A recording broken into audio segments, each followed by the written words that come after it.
নমস্কাৰ। এই মুহূৰ্তত চৰকাৰী ঘৰৰ পৰা আৰম্ভ কৰি আত্মনিৰ্ভৰ অসম অভিযান আঁচনিলৈ কেইখনমান গুৰুত্বপূৰ্ণ খবৰ আপোনালোকক প্ৰদান কৰিম। তো যিসকল মানুহে ভিডিঅ'টোত ক্লিক কৰিছে অনুগ্ৰহ কৰি ভিডিঅ'টো স্কিপ নকৰি প্ৰথমৰ পৰা শেষলৈ চাই থাকিব।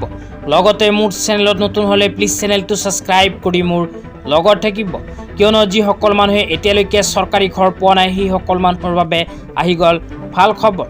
NDA 3.0 চৰকাৰৰ ঘোষণা অনুযায়ী 15 লাখ মানুহক আকৌ নতুনকৈ প্ৰদান কৰিব PMAY চৰকাৰী ঘৰ। তেতিয়া আপোনালোকক আজিৰ প্ৰথমটো গুৰুত্বপূৰ্ণ খবৰৰ বিষয়ে বিতংভাৱে জনাই দিছোঁ। অনুগ্ৰহ কৰি ভিডিঅ'টো চাই থাকিব। আজিৰ প্ৰথমটো গুৰুত্বপূৰ্ণ খবৰ হ'ল মুখ্যমন্ত্ৰী আত্মনিৰ্ভৰ অসম অভিযান আঁচনিলৈ। তো আপোনালোকে মোবাইল স্ক্ৰীনত চাব পাৰিছে NDA 3.0 চৰকাৰ গঠন হোৱাৰ পিছতে এনেকুৱা এক বিশেষ আপডেট প্ৰদান কৰিছে। ইয়াতে লিখা আছে উন্নত ভৱিষ্যতৰ দিশত দায়বদ্ধতাৰে আমি আগুৱাম। NDA 3.0 আত্মনিৰ্ভৰ অসমৰ সপোন ফ্ৰষ্টাক সমৰ্থন। তাৰপিছত আৰু কি লিখা আছে পঢ়ি শুনাই দিছোঁ, অনুগ্ৰহ কৰি ভিডিঅ'টো চাই থাকিব। তাৰপিছত লিখা আছে 10 লাখ যুৱক যুৱতীক 5 লাখ টকাকৈ উদ্যমিতা সমৰ্থন। তো যিসকল যুৱক যুৱতীয়ে এতিয়ালৈকে মুখ্যমন্ত্ৰী আত্মনিৰ্ভৰ অসম অভিযান আঁচনিৰ সুবিধা পোৱা নাই সেইসকল যুৱক যুৱতীৰ বাবে আহি গ'ল ভাল খবৰ, কিয়নো অসম চৰকাৰ নতুনকৈ ঘোষণা অনুযায়ী আকৌ 10 লাখ যুৱক যুৱতীসকলক প্ৰদান কৰিব মুখ্যমন্ত্ৰী আত্মনিৰ্ভৰ অসম অভিযান আঁচনিৰ সুবিধা।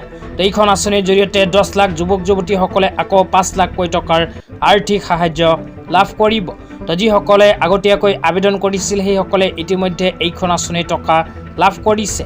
তো আপোনালোকে যদি নতুনকৈ আবেদন কৰিব বিচাৰে অনুগ্ৰহ কৰি মোৰ চেনেলটো ছাবস্ক্ৰাইব কৰি মোৰ লগত থাকিব, কিয়নো যেতিয়া আবেদন আৰম্ভ হ'ব লগে লগে নতুনকৈ ভিডিঅ' বনাই আপোনালোকক জনাই দিম।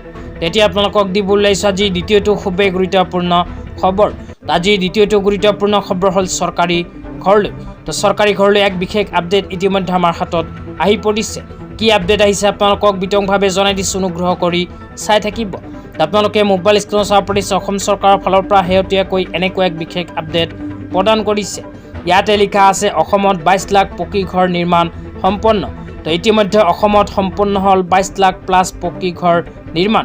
তো আপোনালোকে যদি চৰকাৰী ঘৰৰ বাবে আবেদন কৰিছিল আৰু এতিয়ালৈকে টকা পোৱা নাই তেন্তে এইটো ভিডিঅ'ৰ কমেণ্ট বক্সত কমেণ্ট কৰি জনাই দিব।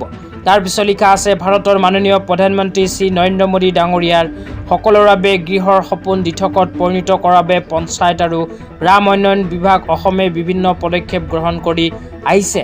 মাননীয় মুখ্যমন্ত্ৰী ডক্টৰ হিমন্ত বিশ্ব শৰ্মা ডাঙৰীয়াৰ নেতৃত্বত প্ৰধানমন্ত্ৰী আৱাস যোজনা গ্ৰামীণৰ অধীনত অসমত বৰ্তমানলৈকে 22 লাখ ঘৰ নিৰ্মাণ সম্পন্ন হৈছে।